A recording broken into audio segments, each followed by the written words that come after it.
man called James Montgomery, and I mean that literally. There's a Montgomery Road, there's a Montgomery Avenue, there's a Montgomery Theatre, there's a giant bronze statue of James Montgomery outside Sheffield Cathedral. In Sheffield Cathedral window, there's a stained glass window where his name is etched, and it's between Mark and John the Baptist. So you get the sense that he's a really big deal. And if you go into the Swim in Wetherspoons on West Street, which I recommend you do just for shits and giggles, you'll see on the wall there's a placard dedicated to the life of James Montgomery as well. And the reason that Sheffield loved him so much is that when he died, he was recognised as this great champion of causes. He was a vocal abolitionist. He was the nation's most prolific hymn writer. And he wanted to get kids out of chimney sweeps, kids out of chimneys and into schools. He was an absolute living legend. And when he died, the local government actually funded a citywide state funeral in his honour. So that makes it really shocking to consider that 40 years earlier, that same government that paid for this bombastic citywide funeral actually dragged him in front of a jury in Doncaster and charged him for being a seditious, villainous libeller.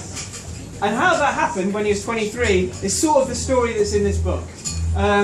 He didn't obviously start his life as a great Victorian champion of causes. He started as a child. And as a teenager, growing up in Ayrshire in Scotland, he discovered that his parents were going to move abroad and become Moravian missionaries, and he didn't want to become a religious missionary, he wanted to be a great poet. So he packed his bags and he ran away to London, where he was going to start a life as a really famous poet in this very city we're in today. Unfortunately for James Montgomery though, at the age of 16 he ran out of money in Rotherham. And got stranded there instead. Can happen. It can happen, and it has happened, and it will happen again. So in Rotherham, with no money to his name, he applied for a job in a local newspaper called the Sheffield Register to be an apprentice boy, and he got hired with no journalistic experience by another guy called Joseph Gales. And Joseph Gales was someone who everyone in Sheffield was a little bit frightened of, because he was a known radical. And his newspaper, which had news in it, had a very clear political agenda, and he had two things that he liked to argue about. One is he would ask the question time and time again, how can London, a city 200 miles south of Sheffield, know what's best for Sheffield people? And also, how do we know that the top government ministers aren't just siphoning off all the taxpayers' money and lining their own pockets? So as you can imagine, it was a strange and different time. This drum every week, and nowhere was this agenda more distilled than in a regular feature which readers referred to as Poetry Corner. This would be on page 4 of the newspaper, and it's where, well, they claimed that Sheffield residents were writing with poems, I suspect, and a lot of them were written by the editorial team. But this is where people were writing with their poems. They didn't, like Joseph Gales didn't call it Poetry Corner though, he called it the repository of genius. And these poems, I've read a lot of them, and a lot of them are really, really fucking angry poems. Like they're furious, furious poems. And I'm just going to read an extract from one.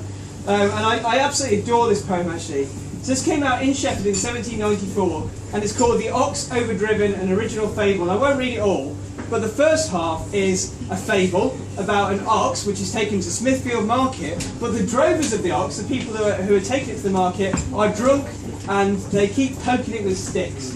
And they poke it with sticks to such a point that the bull, who actually doesn't wish harm to anybody, goes crazy. He does actually smash up a china stall in the market, and he turns around on the two drovers and he attacks them and he maims them, and then as they're dying, they actually groan this: how just our fate, though now repentance is too late. Had we drove mildly, on we know, we never would have made the ox our foe. But for our cruelty we find, we both are justly paid in kind.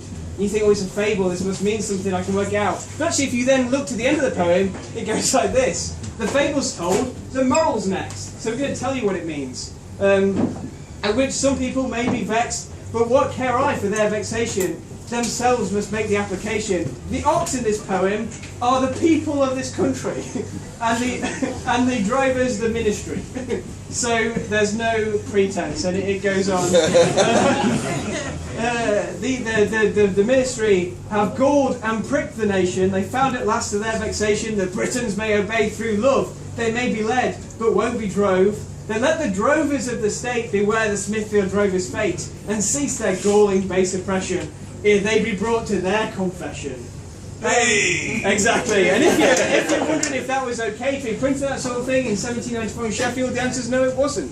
And Joseph Gales, the editor who oversaw that, was charged with conspiracy against the government.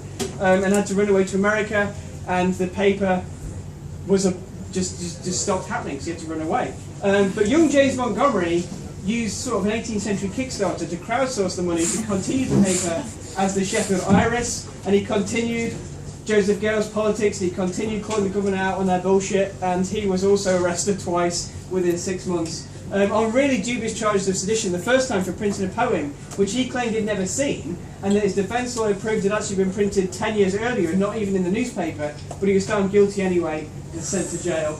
The second time he got out of jail, and he reported that government militia had charged down a group of protesters in Sheffield. Again, he was charged with sedition. He was brought into